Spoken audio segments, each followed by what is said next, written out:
The Lady with the Small Dog. At the outset of my junior year, my mother gave me a talk about risk-taking, about how important high school was and how little any of it mattered. The thing to remember, she said, was that all the things which seemed right now to be of utmost importance would melt away, and the things which seemed right now to be the filler of life would end up being what I thought back on in 20 years. She just worried, she said, that I would get too good at school, only to emerge into the real world stunned and paralyzed by the thought that there were no more tests to take. I told people that I was joining the drama club to have another extracurricular for my college applications. I really joined the drama club to be closer to Anna Tilson. I find it kind of funny in hindsight that in either calculation, a love of the theater was never really part of the equation. I would have been the world's happiest theater janitor if it let me stand in the area of Anna for a couple hours after school each day. I did not expect to be cast in such a prominent speaking role, and I did not mean to draw the ire of several drama nerds who clearly cared way more about the production than I did, though I'm sure they were plenty happy watching me fall off the stage and fracture my tibia during rehearsal a week before opening night. Easy come, easy go, said my mom. At first, the dive seemed to have been an Anna boon. She texted me into the deep hours of the night, laying in bed in the quiet house, feeling my phone buzz on my mattress, the white glow beneath the sheets, imagining her beneath similar sheets somewhere on the other side of town, curled up and staring at her own phone, waiting as I had been, was the closest I ever felt to her. Once a couple of weeks had passed, I never heard from her. The play premiered. She ignored my texts. My injury was no longer the central drama of the production's narrative. They had put on the show without me and triumphed. I felt like one of those Voyager satellites passing by on my way out of the galaxy. I'd flown close to the theater, even spent several months within its orbit, but the connection had been severed, and the radio signal grew weaker with each passing day, which left me floating alone in deep space, as it were, in the silence of my bedroom, day after day, while my mother was at work. We lived on a long cul-de-sac, and at the end of the cul-de-sac was this austere-looking house with a tall Gothic face that they called the England House. Mr. England died when I was very young. I have no recollection of ever meeting him. I scarcely knew Mrs. England any better, except that I often saw her walking her little black terrier up and down the street. Every night, just after 7, I could hear her garage door open from my bedroom window. Most dogs look uncomfortable in clothes, like they're wearing them for their owner's benefit. But I remember how handsome that dog looked in his tartan vest in the fall and winter, like he'd picked it out and pressed it himself. Every year on my birthday, Mrs. England put a card in the mailbox with $5, which never struck me as odd at the time, since I'd been receiving birthday cards from her for as long as I'd been having birthdays. When I was younger, one of my best friends lived next door to the England house, but he moved away in 6th grade and I never talked to him again. Nobody ever moved into his house after he left. At the time this happened, there were 4 or 5 empty houses up and down the street. People had always trickled in and out, but around the time I started high school, folks just stopped moving in. I didn't ascribe any greater meaning to it at the time, but it did leave the place feeling lonelier, a little left behind. Mrs. England died when I was in 8th grade on Christmas Eve. I mostly remember the silence of the ambulance, its red lights flashing on the snowy lawns, on the curtains of all the houses that still had curtains. The sort of permanently stunned, gaping look of all the empty ones. It was after midnight and very cold, and if anyone else was awake, nobody came outside to watch from their driveway in their robe. I still remember how her house looked, standing there, empty, as if it had been waiting for this moment. At last, it had itself to itself. The woman had stopped bothering with holiday decorations a decade prior. The lawn and paint jobs she'd always paid to keep tidy. I opened the window to let a sliver of cold air in and a bit of the warm, stale bedroom air out. I slept better when I could just burrow into my blankets. Before I could close my eyes, I heard a dog barking outside. In the winter air, it sounded crisp and clear. When it continued for 30 seconds, a minute, two, nonstop, I sat up in bed. It was constant. The thing was indefatigable. Perhaps at another time, or if he was 2 blocks farther away, it would have been background noise. But now that I had noticed it, nothing else could push it from the front of my mind. It was all I could notice. 5 minutes passed, 10. Yap, yap, yap. It was a small dog, the kind that always feel the need to assert their place in the world. Sleep was out of the question for as long as his mission continued. I slid into my slippers and a sweatshirt and stepped out onto the front porch to try and discern where the barking was coming from. But it didn't help as much as I had hoped. I followed the walkway down to the street and turned in the direction from which it was coming. I was halfway there when I realized that it was coming from the England house, Mrs. England's little black terrier. I turned around and returned home, closed the window, and fell asleep. I never told anyone about the dog. I didn't know at the time that Mrs. England was dead, you see, and wouldn't have known what to do if I had.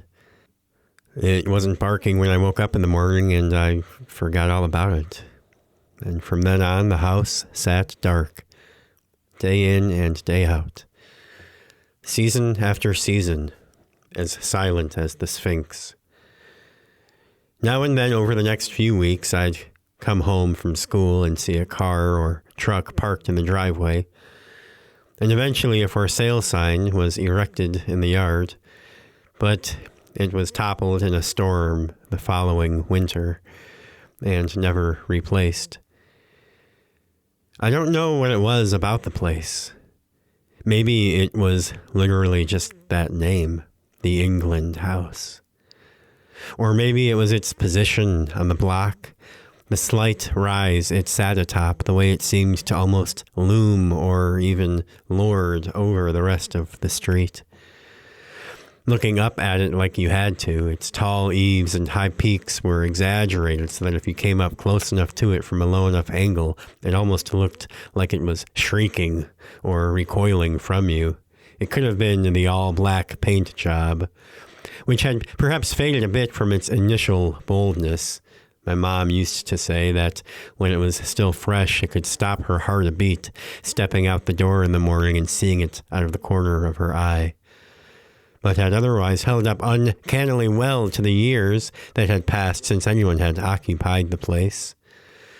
The house just always seemed to sort of be lurking at the back of your periphery whenever you went outside. You could always just sort of feel its presence over your shoulder. At the same time, it wasn't something that I ever really, thought about. At least not until the horizons of my world collapsed into my bedroom.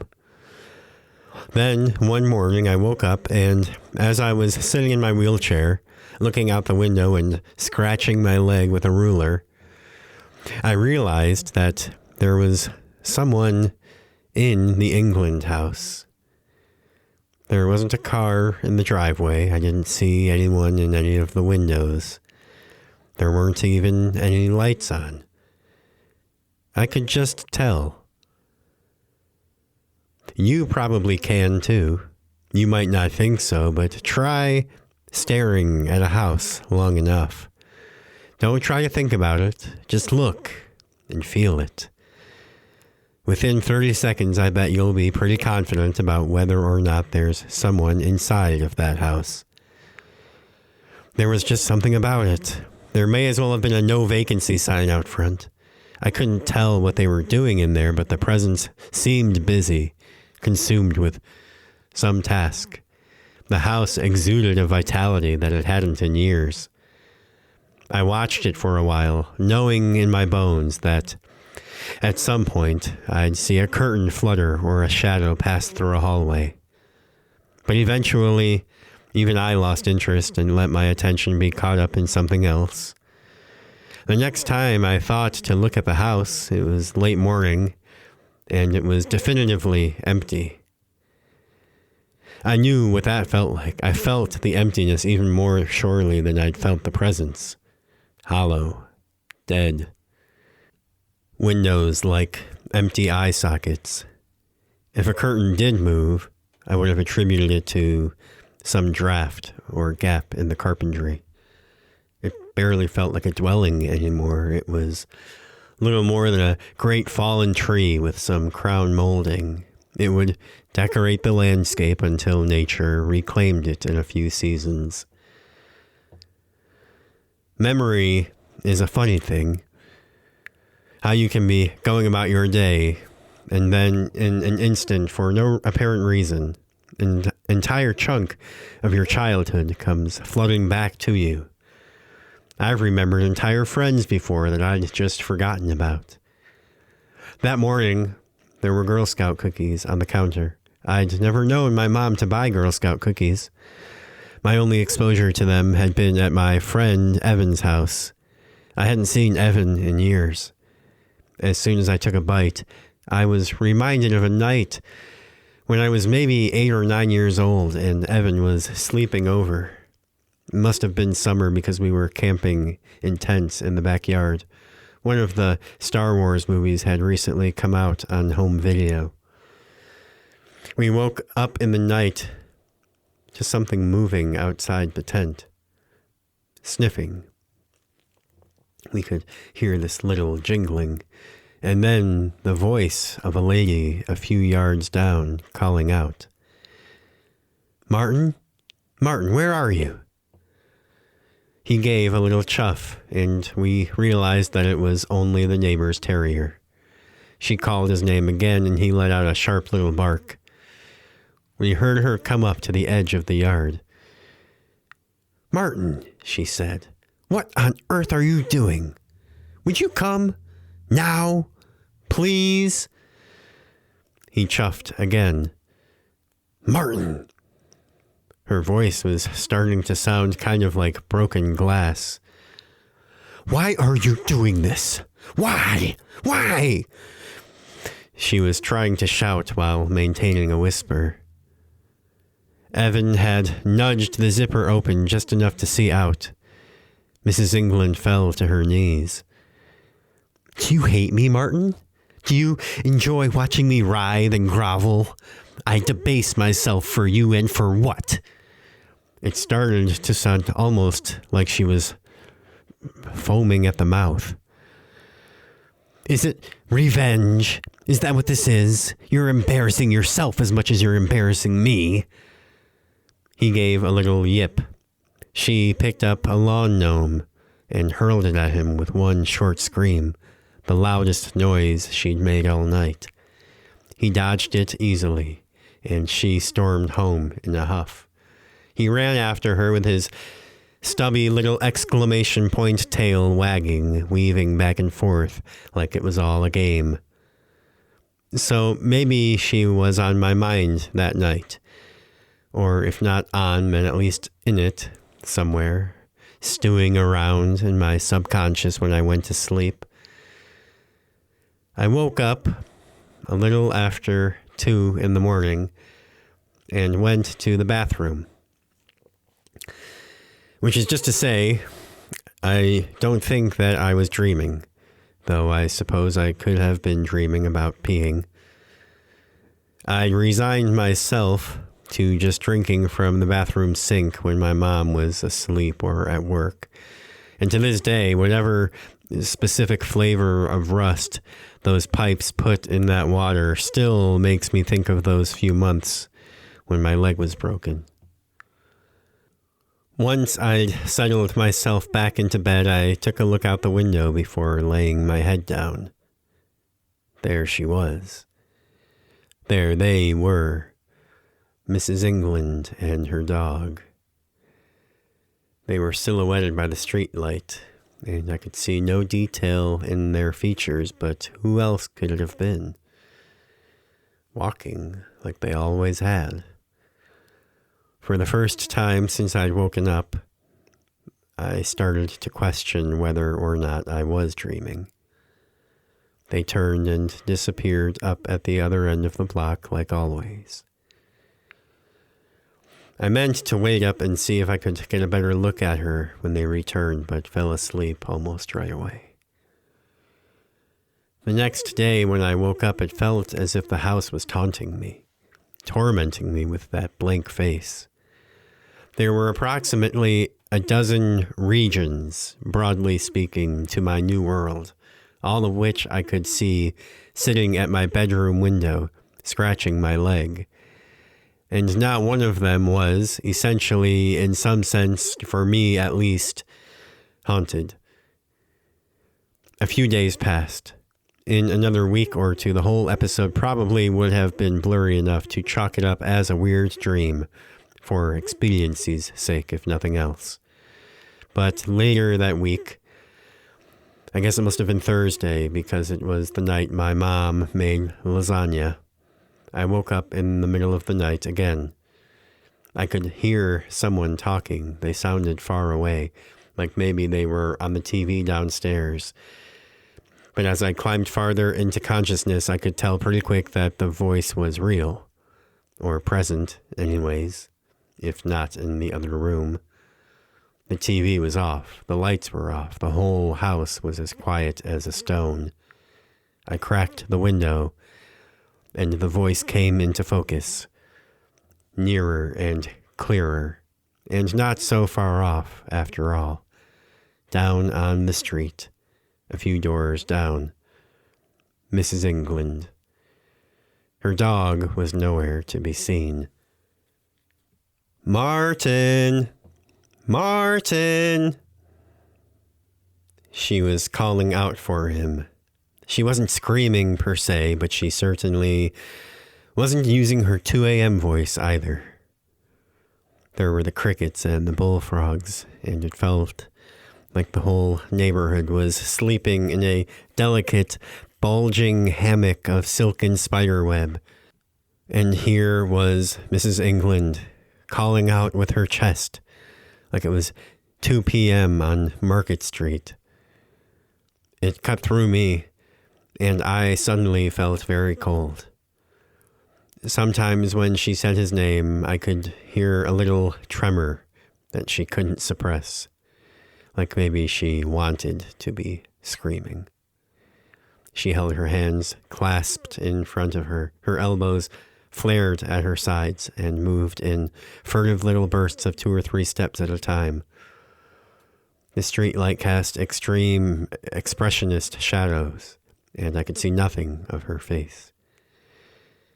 Inside of a minute, she was in front of our house. She called out her dog's name once more. More questioning than pleading now, and was silent. It felt like the planet had stopped spinning on its axis. Then she did something she had not done at any other house I'd seen, which was to come up onto our front lawn. She was very tall and very lean, and wore her hair in a high, severe bun. When the hem of her skirt hit the grass, her shuffling became something more like gliding. She came very near to our house, so near that there could be no mistaking it when she tilted her head back, that she was looking up at my window. I thought I'd been quiet in opening it. I thought that I'd stay far enough back so as to remain out of sight. And maybe I had. I couldn't see where her eyes were looking. But then she spoke again, and she wasn't shouting now. She was talking. Fine. You can keep him. If he loves you so much more than he loves me, whatever you have that I don't. I thought I heard her sniffle. She was standing completely still, except for some sort of fidgeting motion her hands were making. I hope you're really, really happy, she said. Now she was screaming. I wasn't crying, but I can still remember that I was so scared in that moment that tears were welling in my eyes. I slinked farther back away from the window. If I couldn't see her, she couldn't see me. I stared at the window even when all I could see was the night sky and the roof of the house across the street. I remember the sky through the evergreens was almost purple, and the clouds were narrow and dark as coal smoke, and stretched out like eels over half the sky. At some point a long time later, I worked up the nerve to check. The yard was empty. Every Monday since the accident, my friend Kelly would come over after school to bring me all my homework and reading assignments for the week. She'd come in and have a snack while we talked for a while, mostly about stuff that had been, happening at school. When I saw her that Monday, I asked if she could do me a favor. Could she go over to that house at the end of the street? Yes, the tall one, and just check in the windows and let me know if it looked like anyone was living there? It's an odd request, I know, I said, but it was supposed to be empty, and my mom and I suspected someone might have started living there. Like squatting, she said. I said, maybe. Is someone going to call the cops on me? She said. I said nobody would even notice. I watched her walk down the street from my bedroom window. I didn't like to scratch my leg in front of people, and I'd had the urge for going on 5 minutes before she left. The street was empty, and I didn't hear any cars coming. The yard of the England place had returned to something like a prairie state, covered in waist-high wild grasses of all manner.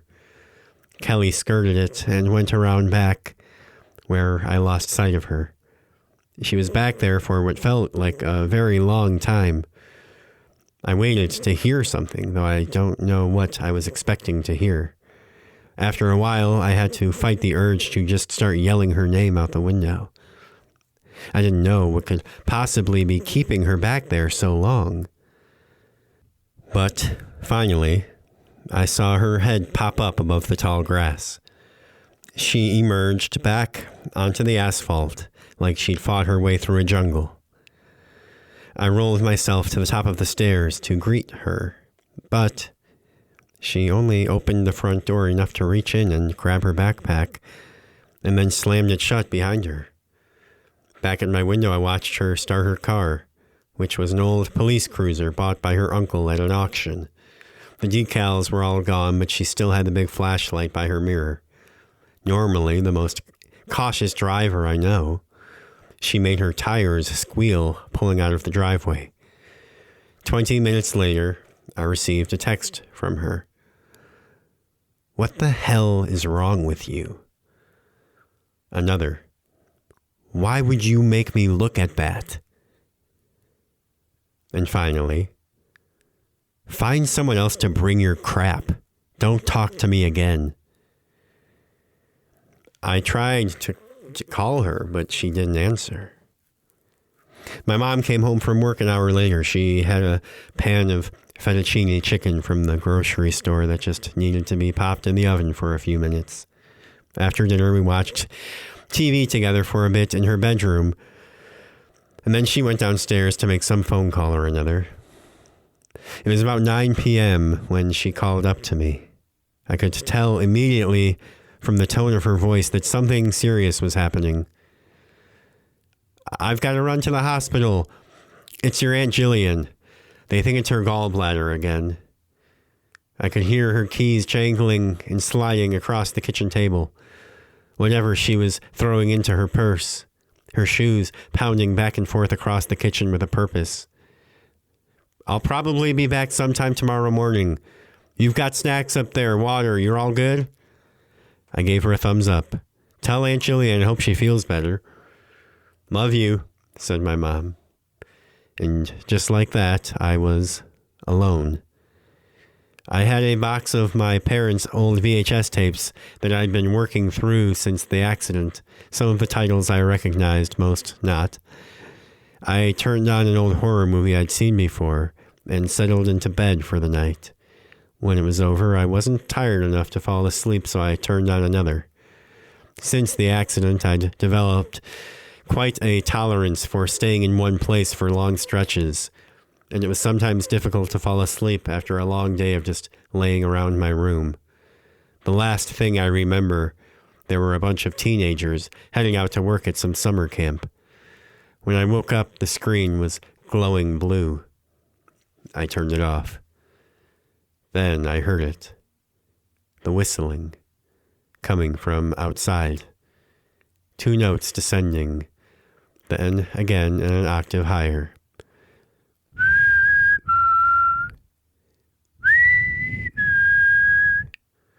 Someone looking for a lost animal.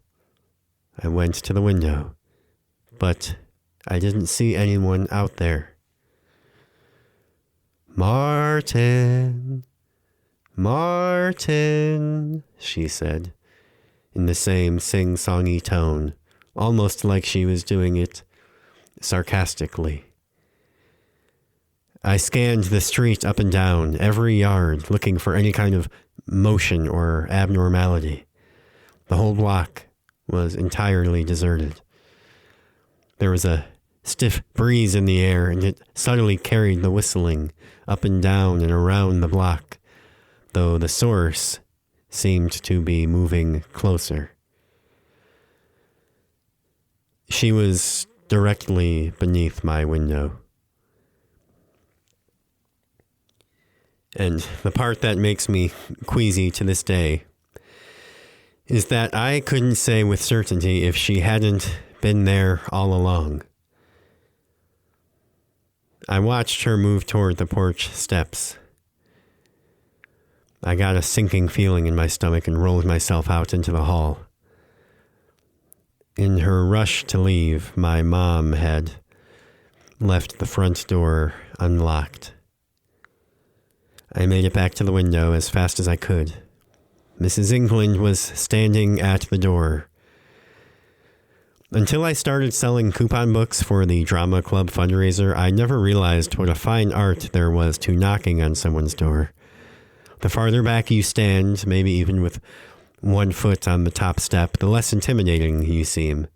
Friends will ring the bell and stand closer, expecting to be let in like they're all just picking up where they left off last time. A stranger standing that close might be seen as a bit more imposing. This woman was standing so close to our front door that I'd be shocked if she didn't get a bit of the red paint on the tip of her nose. Just standing there, arms at her side. I rolled back out of my bedroom, down the hall to the top of the stairs. The front door was open. I didn't see or hear her anywhere.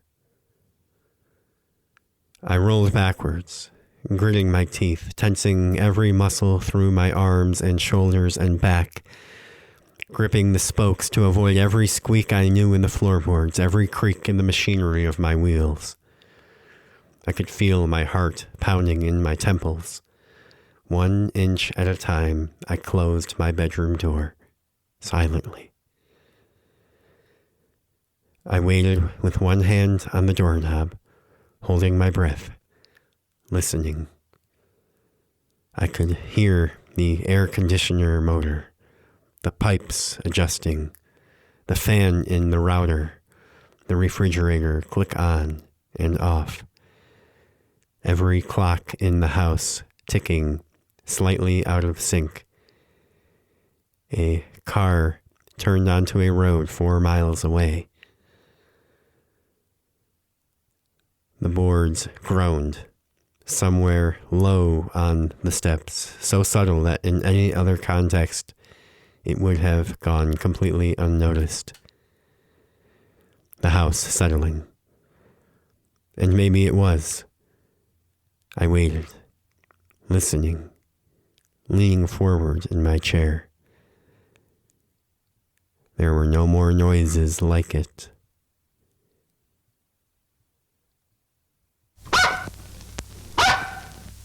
When the barking started, I fell backwards out of the wheelchair. Luckily, my leg was no worse for the wear. It did hurt pretty bad, though. I think it might have started in my parents' bedroom, but I couldn't really say. I do know it was upstairs with me, somewhere. Little dog, by the sound of it, a yapper. It started running around out there, bumping into things. I could hear claws on the floor in the hall outside my door. It seemed to go into each room and did several laps of the place before hitting the stairs. I can't even describe for you how clearly I heard its paws on the stairs. It bumped into more things downstairs and ran a number of figure eights through the various rooms. At some point, I started screaming, too. Maybe it was the pain, or the fear, or the confusion, or some combination. I felt like I was at the end of some rope inside of me and it had just snapped. The dog kept barking like it was trying to outcompete me. It was kind of jarring hearing my own voice so raw and raspy like that. Kind of humbling hearing myself call for my mom in a voice I'd never heard before. The thing kept running, kept barking, kept bumping into things. This shrill, frantic, screaming sort of bark, each one as loud as the last. Eventually, our neighbor came over in his robe and pushed the front door open farther. This seemed to let him out, though the neighbor claimed not to have seen or felt anything go past. Up and down the street this dog ran, unseen, barking, barking, barking. A couple of lights came on in bedroom windows here and there. My neighbor made sure I was all right and went back to bed. All night the dog barked, and into the next day without tiring. In and out of open garages, dodging and weaving through backyards and under porches and over patios. Throughout the morning, the neighbors gathered in little clusters here and there to chat when a jogger passed a gardener or someone came out to collect their mail from the carrier. I could tell they were all talking about the dog. All morning, I looked and never saw so much as a hind leg flash in my periphery. Eventually, my mom made it home and I told her everything. She called the police.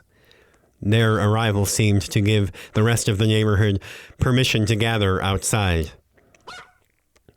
Around and around the barking went. The officers talked to my mom and then stood around chatting with each other, scratching their heads. The dog seemed to come bearing down on them, and almost as if by instinct, one of the officers lunged in the direction of the barking. The dog's tone changed and he seemed to swerve from his course. It wasn't long before they half herded, half followed him to where he already seemed to be headed, the England house.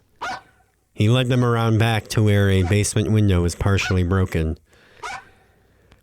They heard him running up and down the stairs and all around the house for the next hour, but nobody had any keys to enter.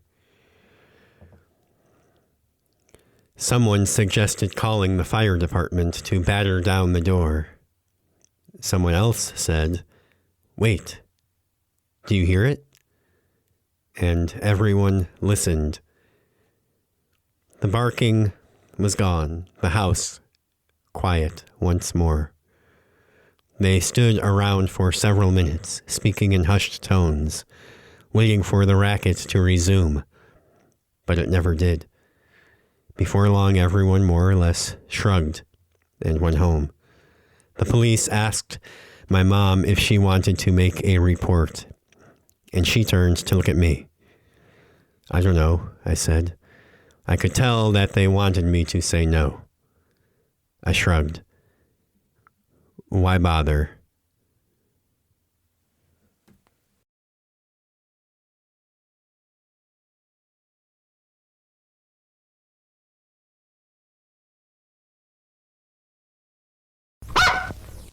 Nine.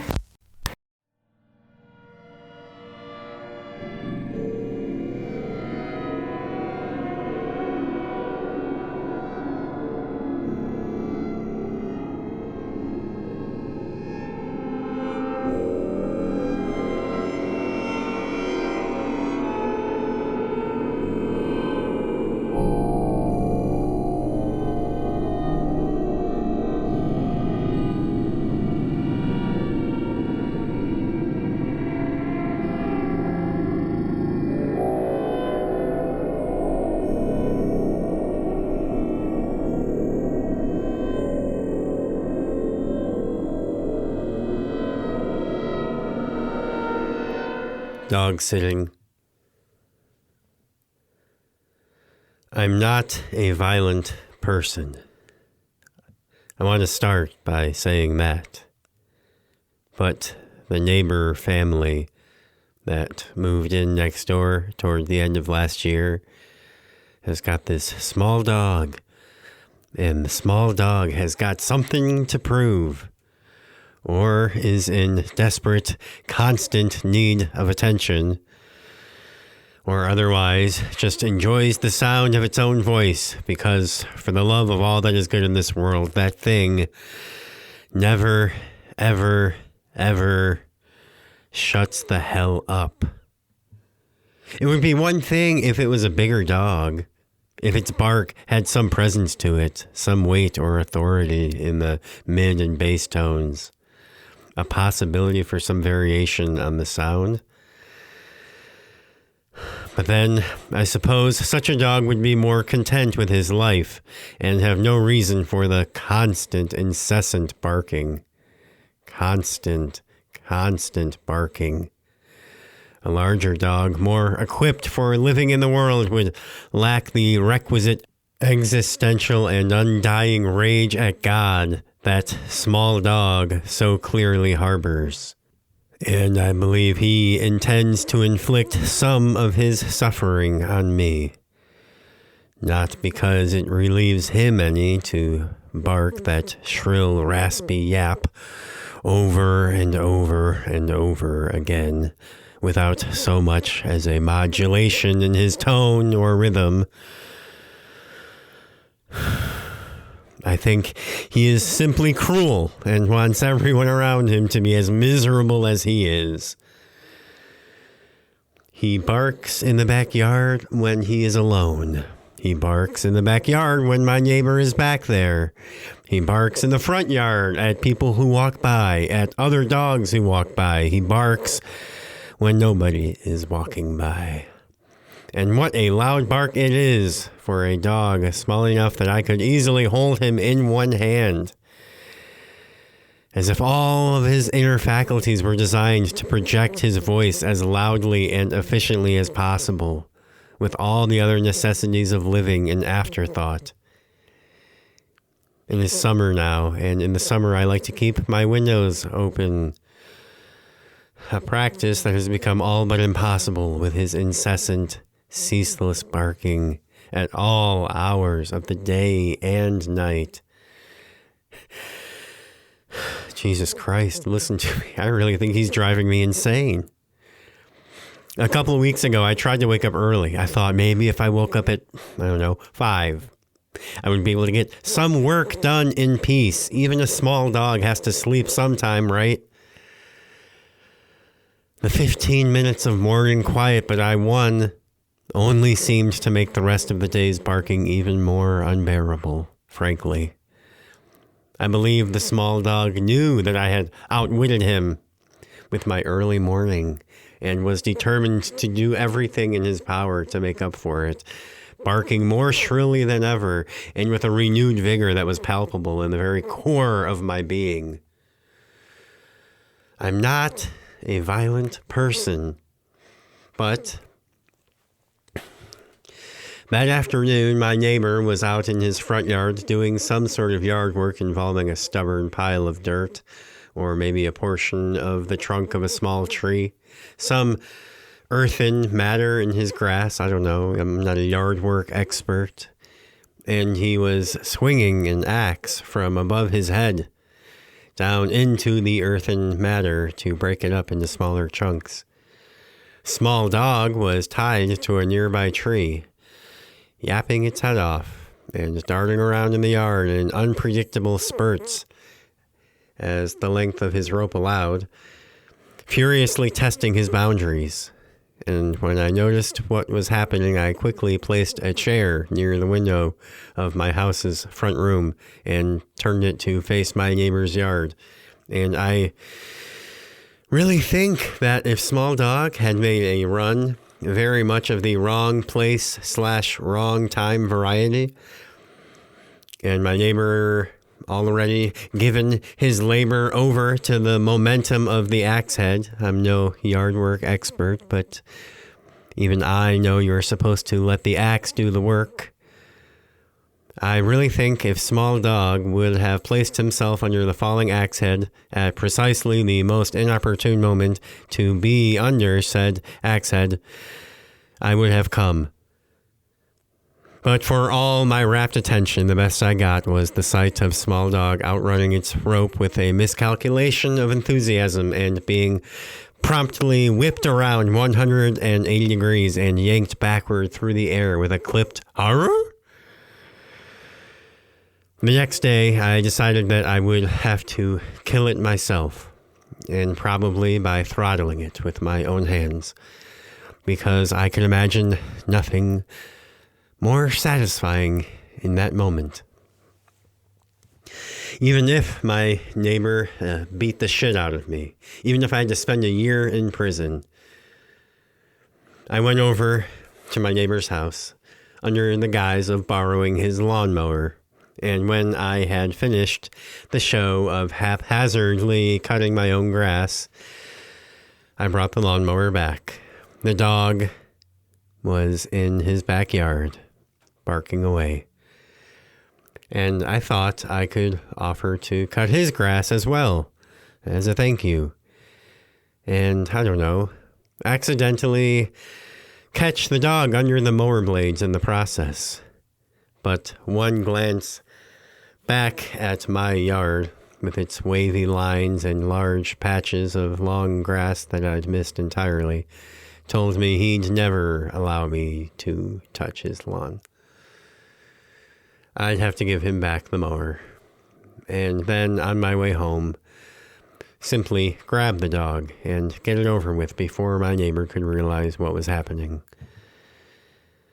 But when I returned his mower, he invited me in for a glass of lemonade.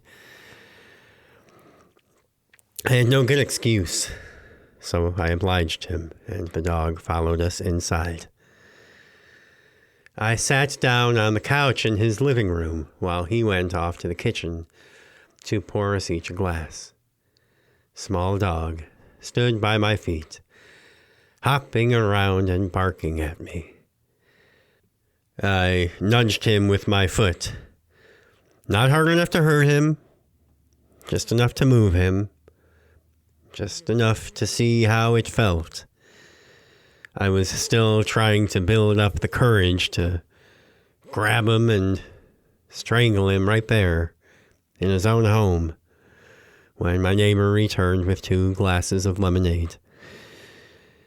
He gave me one and then sat in his recliner and turned on a baseball game.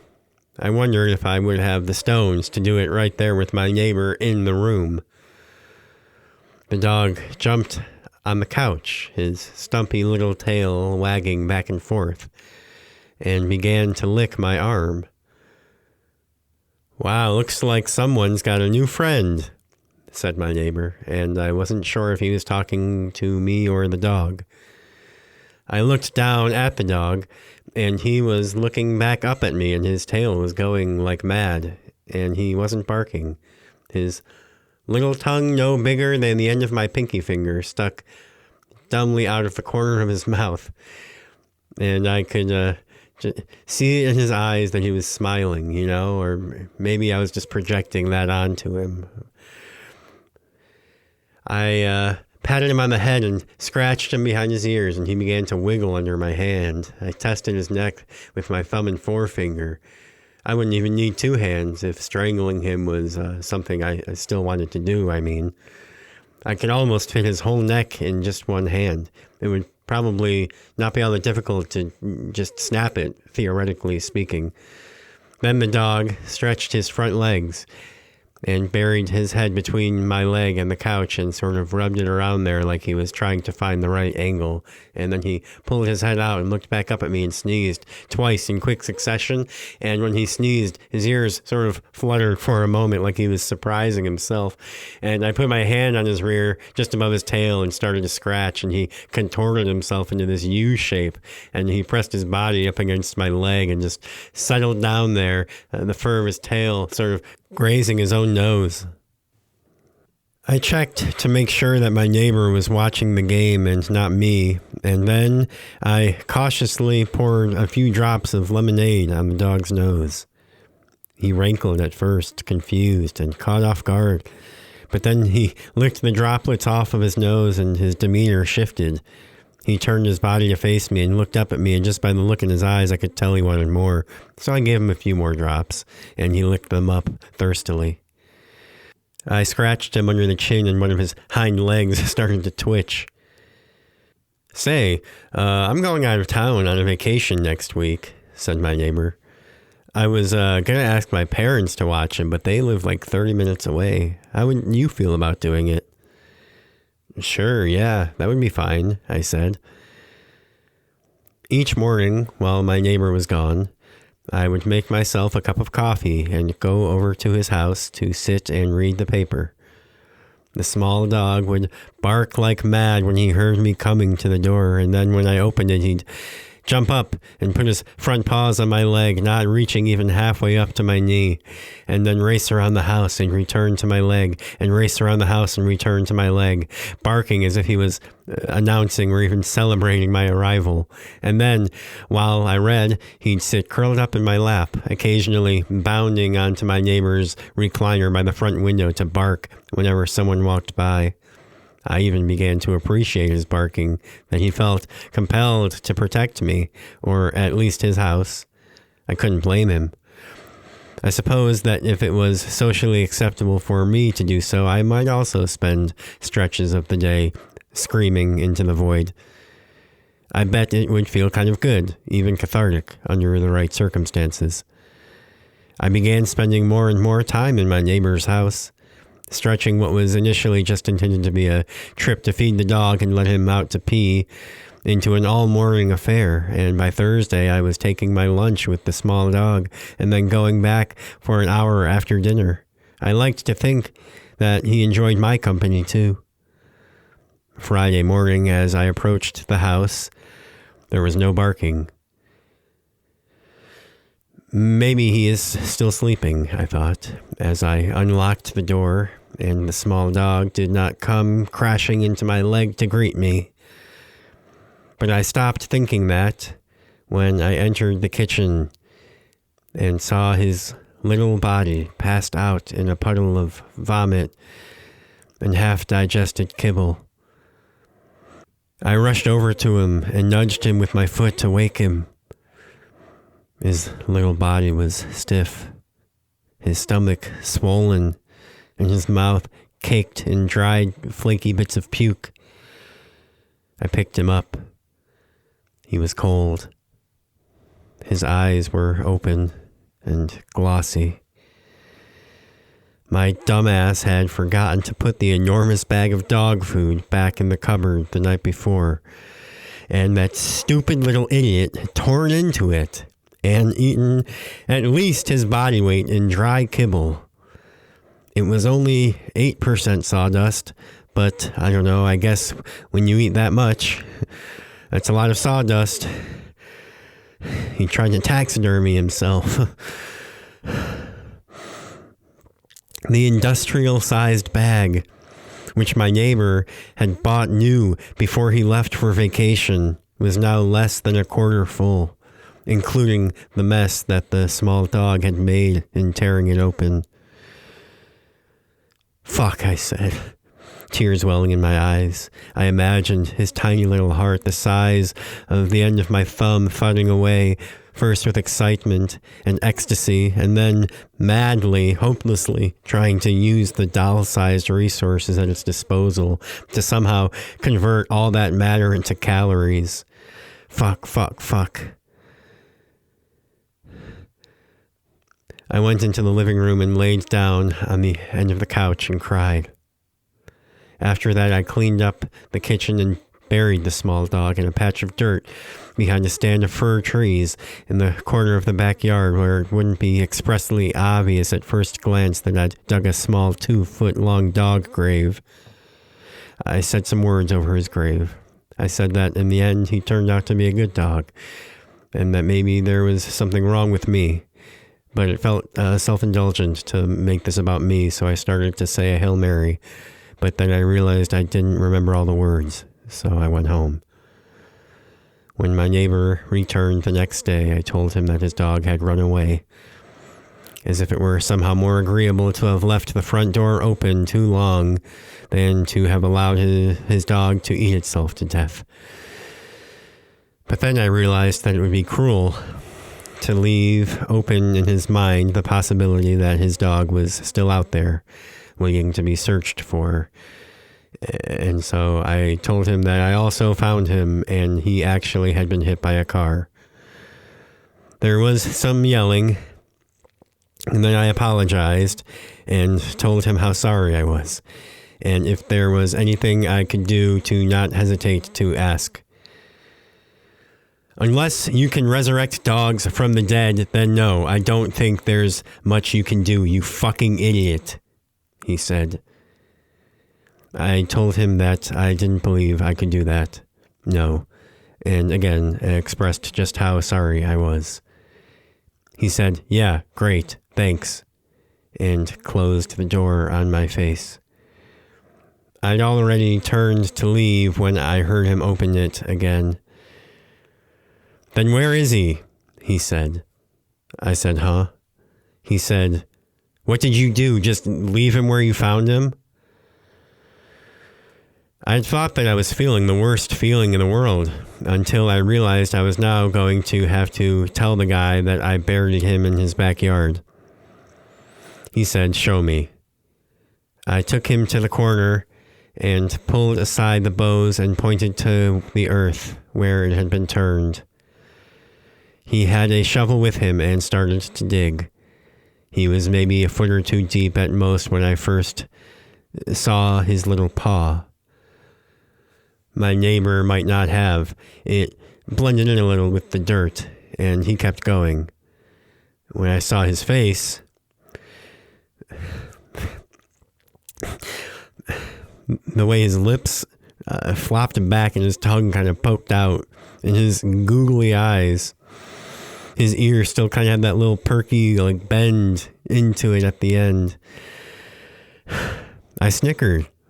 I know it sounds insane, but in that nanosecond before it happened, I think I just assumed that my neighbor would be laughing too. I mean, he still had his paws up, the way that he did when he wanted you to scratch his belly. He was a real character. I know in hindsight that sounds insane. I knew it was insane the second I heard the sound of myself laughing. So I honestly can't even blame him for what he did. I mean, I wish he wouldn't have done it. but all things considered, it was like something out of one of those old 3D movies.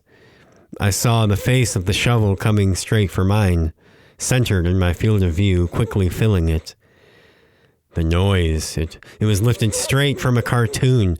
The gonging it made, smacking square on against the front of my skull. It felt like it must have flattened it. In an explosion of hot liquid, my nose was forced backward into my brain. I was lifted off my feet, my arms flung out to my sides like I was a rag doll. When I opened my eyes, I realized that I could see the back of my own head, the beginnings of my bald spot. I was being propelled beyond my body. I watched as I collapsed. I could see my whole body there, sprawled in a T shape in the pine needles. My neighbor started freaking out right away. Honestly, it was difficult not to feel for the guy, kind of. I wanted to help him somehow, but my body was lying supine, still twitching a little. He was clutching his hair so hard I really thought he was going to pull some out. Breathing so hard I really thought he was going to pass out. He made a few noises in his throat that sounded like they might have come from some sort of prehistoric bird. If only I could write him a note for the police. I had it coming. Cut him some slack. But alas, I was, apparently, pure thought. I was, it seemed, dead. And then I was in a whole lot of pain. I blinked and I was lying on my back and everything hurt, but especially my head. And there was warm, wet liquid all over the bottom half of my face and all down the front of my neck and chest. He must have put a good dozen shovelfuls on me before I came to, judging by how much dirt fell off me when I sat upright. He started screaming and tiptoeing in place, and he gripped the shovel like he was going to swing it at me again, but then he dropped it and ran into his house. The earthen walls were loosely packed, to say the least, and I slid and stumbled around for a good 30 seconds before staggering to my feet. The hole was about shoulder deep. My head was throbbing, and his dog was still lying in the grass 3 feet away, limbs locked. I felt pretty stiff myself and thought that I might throw up by the time I managed to pull myself up to the surface. I went home to take some Advil. He hasn't invited me for lemonade or spoken to me since. At least his dog never barks anymore. Sometimes I wish he would. Anyways, what was I talking about?